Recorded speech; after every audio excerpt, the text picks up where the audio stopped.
Youth have become hooked on the entertainment and excitement associated with gambling due to the greater accessibility, availability, and promotion in the online world.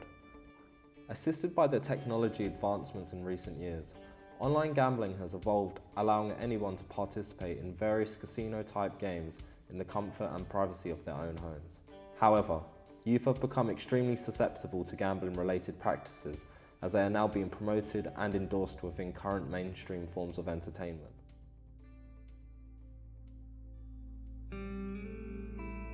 Microtransactions within video games have become common practice for many years, allowing players to purchase content online that further adds content into their games, such as virtual items or narrative-driven expansions for an extended gaming experience. Progressively, the abundance of microtransactions in these games has skyrocketed, and a new form has emerged which is present in the most popular household names. Loot boxes provide the player the chance to win the best items within the game, in a roulette-inspired presentation of which they pay for using real-life currency. You cannot use the money you invested into buying specific desired items, but instead players are paying for something from a randomly selected list, with the odds of receiving the better items drastically lower than all the others. For example, in FIFA 22 Ultimate Team, the most expensive player to buy is Ronaldo, priced in at 10.2 million coins. Players are given an average of 1,000 coins per 15-minute match, so if a player wanted to save up, it would take them 10,200 games to collect enough coins to purchase that player. This makes purchasing loot boxes even more enticing, as the chance to play as certain players by legitimately playing the game becomes less than likely. This can cause addictive behaviour, as players can win a good item and feel amazing, but from then, spend more and more money trying to recapture that feeling, identical to the experience of gambling in a casino and winning. Many games that incorporate loot boxes or randomised rewards are played by youth like FIFA, Fortnite and Call of Duty. This poses a problem to youth, as these games provide accessibility into gambling practices but disguise it with attractive colours and a flashy presentation. The potential of future gambling problems for the younger generation is high, as they have grown up with these games and do not recognise the correlation between loot boxes and casino-related games.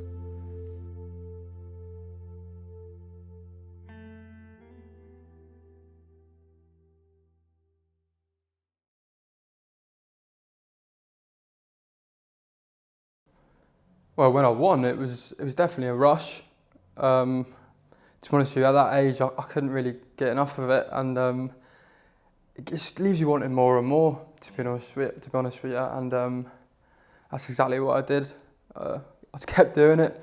As I say, I really loved the rush of it, and there was nothing quite like it at that age. How do I feel when I lost? Well, that was 90% of the time, so it was a bit, it wasn't the best feeling, but if anything, it just made me want to go again and again, which in retrospect is probably the worst way to handle things. They really do a huge job of selling it to these young kids, and it's like, yeah, I completely understand why they'd want to be buying these packs, but maybe it's on the parents. I'm certainly going to do it myself, maybe because I've experienced it, but if I have kids, then I'll definitely pass that information down. So maybe it's on the parents, even teachers, to sort of educate these kids a bit, before they're turning 18, when they can suddenly gamble, because kids can gamble from the age of, for however long they've got a PlayStation or an Xbox for, especially these days. Did you understand the full scope of your actions at that age? Not at all. I don't think that's something that's taught necessarily in schools, and the old man definitely wasn't warning me about gambling on video games of all things.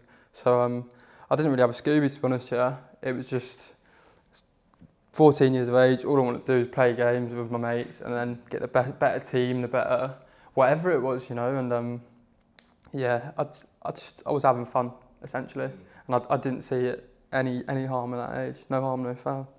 How much did it affect your life and your parents, your family, the people around you? Well, it's pretty straining, to be fair, between myself and my parents. It's looking back on it, it's laughable, to be honest, because I'd be arguing with them for days over this, and there'd be times I wouldn't even speak to them because my parents were so angry at me for spending their hard-earned money. So yeah, there was definitely strains in the relationships with our parents, and still to this day I think, especially with my finances, I'm not really comfortable discussing things with them, but just looking back, you know, it's just quite funny. I can't believe it ever got to that point over a video game, essentially.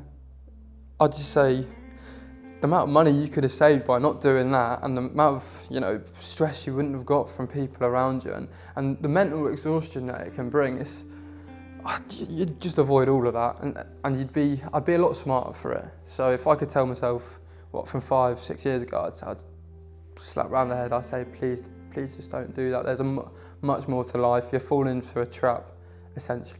So, yeah. A specific form of gambling, known as problem gambling, could be an outcome for youth who might get hooked through the gambling practices in these games unknowingly, leading to a lifelong problem with addiction. Problem gambling with youth has linked to higher rates of depression and the increased risk of alcohol and substance abuse disorders. These come with short and long-term implications for the individual and everyone around them whilst the gaming companies make profit. It is a clear problem implementing luck-based microtransactions into popular games that youth play. This exposure into gambling at a young age can cause lifelong consequences that can potentially ruin their lives. Applying a clear content descriptor on and inside the game will educate and ensure that parents and players are made aware of the risks that can result from frequently buying these luck-based loot boxes. Alternatively, any game that includes these optional purchases should have restricted access to players who are not of the legal age to gamble. We need to raise awareness of the disguised gambling practices within mainstream entertainment and find a solution that eradicates these problems. Something needs to change.